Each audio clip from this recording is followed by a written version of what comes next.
Après un bref séjour dans la maison de Potiphar et un passage dans les geôles des prisons égyptiennes, Joseph voit sa vie changer. Et derrière cela, la bénédiction et la main de Dieu vont être étendues et beaucoup de choses vont se passer. Aujourd'hui, nous entamons la leçon numéro 12 de ce deuxième trimestre, titrée « Joseph, prince d'Égypte ». Nous serons aujourd'hui avec le pasteur Ézéchiel. Bonjour pasteur. Bonjour. Et notre ami Pierre Mariani. Bonjour Pierre. Bonjour. C'est un plaisir de vous avoir aujourd'hui avec nous. Alors, Joseph, prince d'Égypte. Le verset mémorisé tiré de Genèse 41 nous dit ceci. Pharaon dit à Joseph, « Vois, je te donne le commandement de tout le pays d'Égypte. » Pour commencer notre leçon du jour, Joseph, prince d'Égypte. Comment Joseph se retrouve-t-il à être prince d'Égypte après tout ce qu'il a eu à passer, pasteur? Effectivement, Joseph va se retrouver prince d'Égypte à la suite de différents événements. Nous allons au niveau du chapitre 41, du 40 de Genèse, constater que Joseph va obtenir, je dirais, la grâce du Seigneur pour être à ce niveau. Et lorsqu'on essaie de voir un peu, nous voyons que tout ce qui s'est passé, c'est la main du Seigneur qui l'a conduit à ce niveau. Et il occupe donc un poste important au niveau de l'Égypte, de la gouvernance de l'Égypte. Et je pense que c'est la puissance divine qui l'a amené là. Ok. Alors Pierre, nous sommes toujours dans cette histoire de Joseph que nous étudions depuis déjà quelques semaines. Et beaucoup de choses se sont passées. Alors, on voit que tout ce que Joseph a eu à faire a prospéré. Donc, quelle est, selon toi et selon ta connaissance biblique, la place de Dieu dans le succès de Joseph? Mais Joseph, c'est le fils des bénédictions. Joseph a été béni de par son comportement, la façon dont il a eu à se conduire devant son père, et même en tant que serviteur de Potiphar et du roi. Donc, Dieu était avec Joseph. Ce n'est que le suivi des promesses qui ont été faites depuis Abraham qui reviennent jusqu'à Joseph. Donc, Dieu était avec Joseph et voilà pourquoi Joseph a été élevé en Égypte. Okay. Je pense que ce que je voulais ajouter là-dessus, c'est que pour la place de Dieu dans la vie de Joseph, je reviens sur cette situation sur laquelle je pense plutôt que c'est Joseph qui a d'abord accordé une place à Dieu dans sa vie. Ce qui a fait que Dieu effectivement a pu faire ce qu'il a fait. On constate que même quand il était en prison avec les autres prisonniers, les deux qui avaient reçu la même vision, quand on lit dans Genèse chapitre 40 verset 8, il dit ce n'est que Dieu seul qui peut donner des explications. Et devant le roi d'Égypte aussi, il dit la même chose. Il dit non, c'est Dieu seulement qui peut nous donner une explication à votre rêve. Donc, je pense que Joseph a d'abord lui-même mis Dieu au centre de sa vie. Et Dieu a fait de cela une bénédiction pour lui. D'accord. Alors, nous voyons tous que la vie de Joseph n'a pas été une vie facile. Tout à fait. Il y a eu beaucoup de difficultés, beaucoup de tumultes. Nous voyons qu'il a été vendu par ses frères. Nous voyons qu'il a été mis en prison de manière injuste. Et à tout moment, on voit que la main de Dieu a été sur Joseph. Alors, malgré tout ça, comment le plan de Dieu s'est réalisé? Est-ce que Dieu ne pouvait pas épargner Joseph de tout ce qu'il a subi? Est-ce que Dieu n'aurait pas permis qu'il ne soit pas vendu par ses frères? Est-ce que Dieu n'aurait pas permis que la femme de Potiphar ne puisse pas mentir sur Joseph? Ici, lorsqu'on essaie de voir tout ce récit, on se pose beaucoup de questions. C'est tout à fait normal.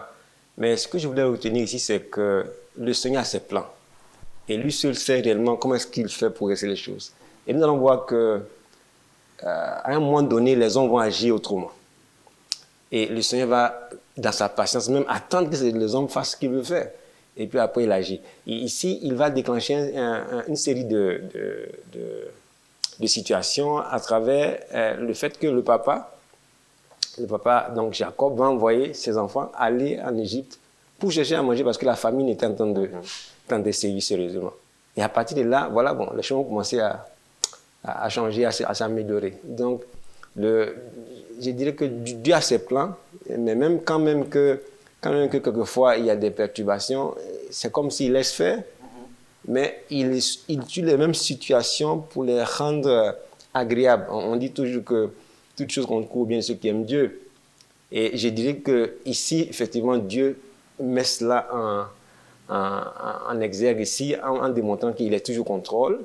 Il sait bien ce qu'il a fait. Quelquefois, c'est que les hommes font, nous on pense que voilà, bon, ça va échouer, mais lui, il sait exactement ce qu'il fait.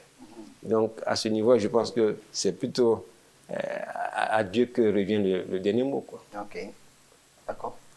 Une intervention? Non, c'est juste pour dire que Dieu est souverain. Hein. C'est comment il conduit Joseph. Et moi, ce qui m'a marqué, c'est comment Joseph s'est tenu. Vraiment, Joseph s'est tenu de manière incroyable. Il a su rester juste et bon, même envers ses frères, qui l'ont vendu en Égypte. D'accord. Effectivement, Joseph a su rester juste et bon. Et nous voyons que lorsque Joseph est élevé et que la famine arrive en Égypte, tout à l'heure, pasteur, tu as dit que ses frères vont arriver en Égypte à cause de cette situation de famine.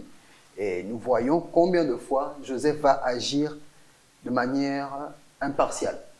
Il va faire comme si de rien n'était, comme si rien ne s'était passé entre ses frères et lui. Et il va les recevoir, il va donner ce qu'ils vont demander. Mais là encore, quelque chose va se passer. Alors, une situation va arriver parce qu'il va demander à ce que tous soient là. Il va un peu leur poser la question de savoir d'où venez-vous, qui êtes-vous, avez-vous combien de frères êtes-vous au total? Et là, il va demander à ce qu'on fasse venir même celui qui ne pouvait pas venir malgré l'insistance des aînés qui diront on ne peut pas le faire venir. Ils vont le faire venir et là encore, une autre situation va se dérouler. Nous voyons que si Benjamin, qui est le dernier-né de Jacob, n'était pas là, peut-être Joseph aurait agi différemment. Ou bien... Ouais, c'est aussi une façon d'analyser la situation. On s'est dit que Joseph justement aurait agi différemment parce qu'il a insisté vraiment à ce que Benjamin soit là. Et il a tout mis en œuvre pour que Benjamin soit là. Et il a tout mis en œuvre pour que Benjamin soit à ses côtés.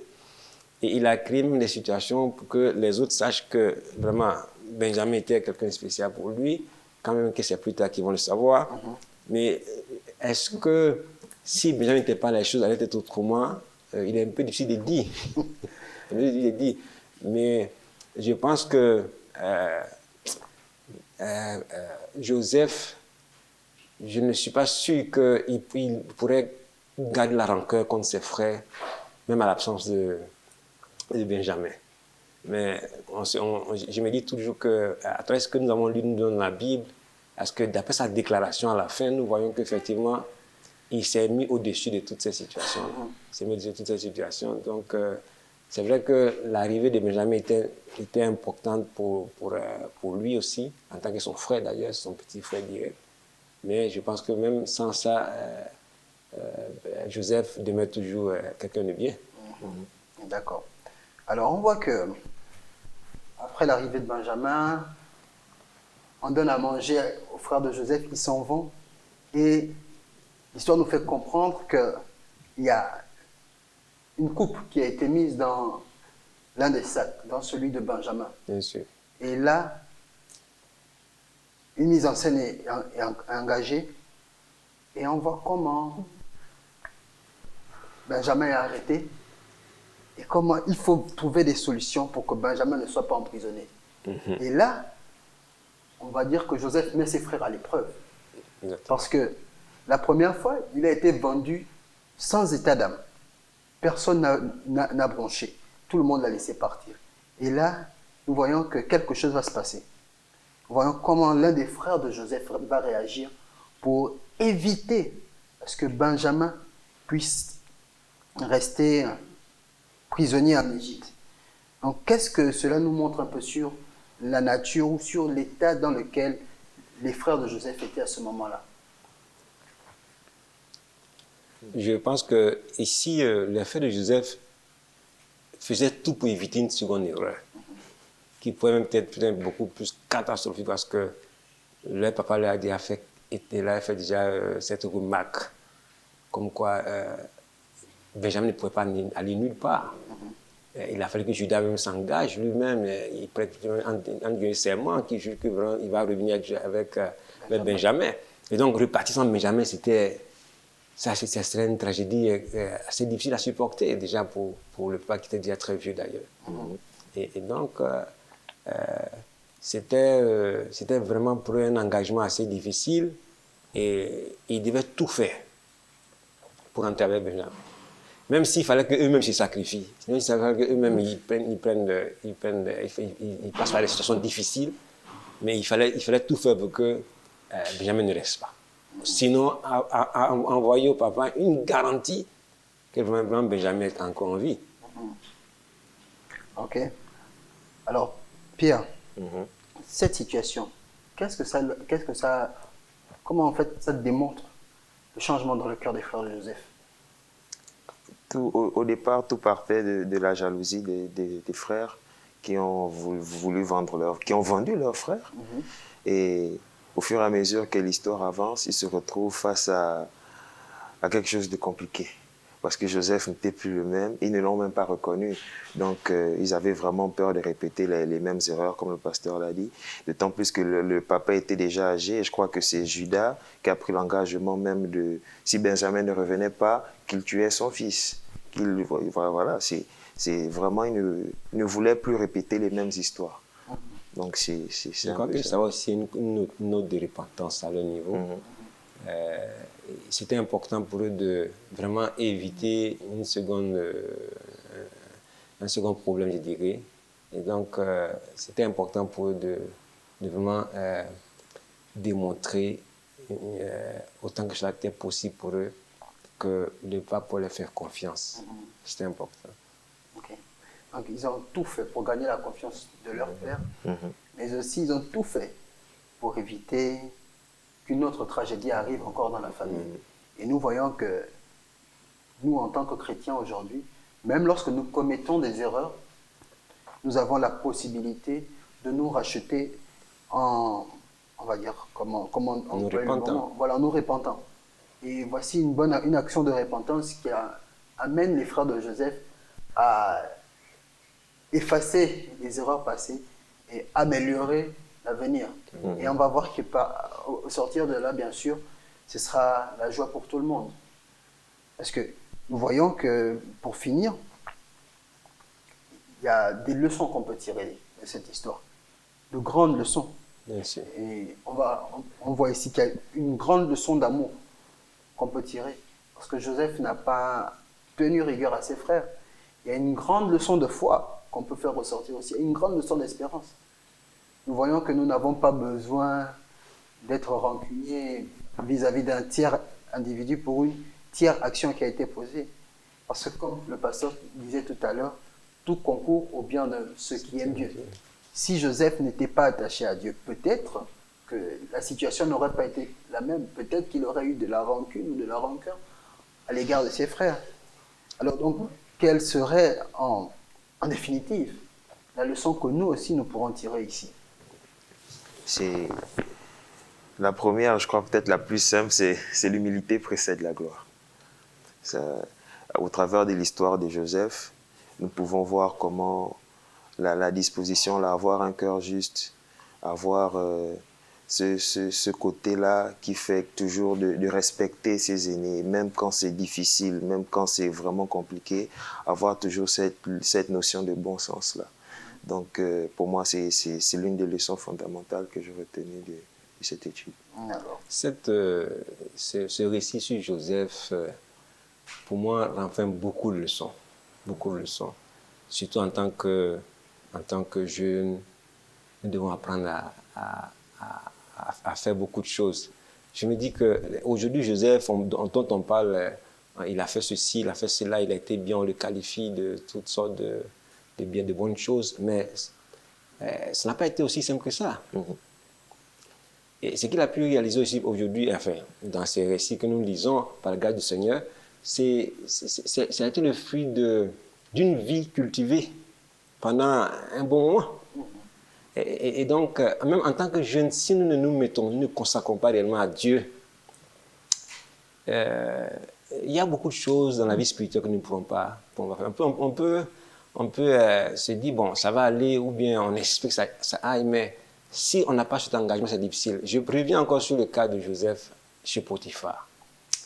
Imaginons que Joseph n'avait pas décidé de quitter la maison, de fuir la femme de Potiphar. Il serait resté, bon, il serait allé avec la femme de Potiphar, son patron, et puis, bon, la vie serait toujours belle pour lui, il est à la maison. Mais est-ce que vous pensez que Joseph aurait atteint le niveau où il était aujourd'hui? Non. C'est vrai qu'il serait à la maison de Potiphar, il avait même commencé à prendre du poids, c'est 7. Mais il ne pouvait plus avancer. Il ne pouvait pas avancer, non. Et donc, son engagement par rapport à Dieu, ça c'était important. Il a ça depuis qu'il est jeune. Et dans sa vie de tous les jours, il n'a pas manqué de mettre toujours la différence. Il n'a pas manqué de démontrer que lui, il est du côté du Seigneur. Que ce soit en prison, que ce soit dans les difficultés, que ce soit dans les situations les plus difficiles pour lui, l'injustice, Joseph a toujours été du côté du Seigneur. Et pourquoi je l'ai dit? Je le dis parce que quand il parle, quand il confesse sur Dieu, il parle sur Dieu, il dit c'est Dieu qui fait ceci, c'est Dieu qui fait ça, Dieu qui fait ceci. Donc pour lui, Dieu était réel dans sa vie en tant que jeune. Et c'est possible pour les jeunes de mettre Dieu au devant de toutes choses. Et on va voir que Dieu aussi va le lever progressivement. C'est vrai que ça n'a pas été rapide comme ça, mais partout où il est passé, la Bible dit que tout ce qu'il faisait lui réussissait. Même en prison, il était le meilleur prisonnier. Et donc, lorsqu'on l'a appelé devant Potiphar finalement, il a aussi été le meilleur. Parce qu'il a été la seule personne à expliquer le rêve du roi, au point que le pharaon était émerveillé, et même sur tous ces sujets. Vous voyez. Et donc, ce point-là, c'est très important. Maintenant, l'autre chose, c'est que, en tant que personne, en tant que jeune, je pourrais dire, la vie ne sera pas toujours la façon dont nous avons l'habitude de la vivre. Joseph, quand il quittait son domicile ces jours-là, il ne savait pas qu'il ne serait pas de retour. Et là, je voulais un peu interpeller les parents. Est-ce qu'on prépare nos enfants au futur? Parce qu'il y a tellement de situations aujourd'hui qui font qu'on ne sait pas demain ce qui va nous arriver. Est-ce que nos enfants sont réellement prêts à continuer à vivre ce qu'on leur enseigne à la maison, ou la vie religieuse, ou la vie spirituelle qu'on leur enseigne, ou demeurer chrétien, attaché à Dieu? Et Joseph, lui, quand il était loin de sa famille, il avait toutes les raisons pour ne même pas rester encore dans la ligne droite, comme je peux l'appeler. Ce sont ses frères qui l'ont vendu. Ils étaient méchants avec lui. Mais il n'a pas regardé à tout ça, il s'est plutôt remis avec les mains de Dieu. Et à l'étranger, il n'a pas fait la différence. Est-ce que quand nous, on est hors de notre cercle familial, on est à l'étranger, qu'est-ce que nous faisons de notre Dieu? Et je pense qu'ici, c'est le cas d'un jeune que nous étudions, qui aujourd'hui est devenu Premier ministre, qu'on peut appeler ainsi, chef de gouvernement. Mais il a commencé en tant que jeune. Il est demeuré fidèle à Dieu en tant que jeune. Et comme la Bible dit, enseigne à l'enfant la voie qu'il doit suivre. Et quand il sera grand. Voilà. Et donc, je crois qu'il y a non seulement un travail à faire au niveau des familles, au niveau des parents, mais aussi le jeune aussi, il doit savoir qu'il doit s'attacher au Seigneur, quelles que soient les circonstances. D'accord. Même si papa me donne tout ce que je veux aujourd'hui, mais il peut ne pas être là un jour. Comment je vais faire? Il doit me parler à toutes sortes de situations. Donc, je pense que c'est quelques points que je voulais relever dans ce. D'accord, d'accord. Alors, merci pour cette très bonne conclusion, cette très belle conclusion, pasteur. Et je vais déjà vous remercier pour votre présence. Je sais que ce n'est pas souvent facile, mais nous avons tous l'amour du Dieu que nous servons et en toute chose, remettons-nous toujours entre ses mains. Alors, à vous qui nous avez regardés, je vous remercie également. Et je vous invite à être des Joseph partout où vous passez. Quel que soit le lieu où vous pouvez vous rendre, que vous soyez chez vous ou ailleurs, N'oubliez jamais le Dieu que vous servez et il saura comment vous relever. Merci encore, pasteur. Merci bien. Merci, Pierre. Et merci à vous. Et je vous souhaite de passer une excellente semaine sur le regard du Seigneur. Et comme ça, je vous souhaite d'être richement bénis. Merci encore et à très bientôt.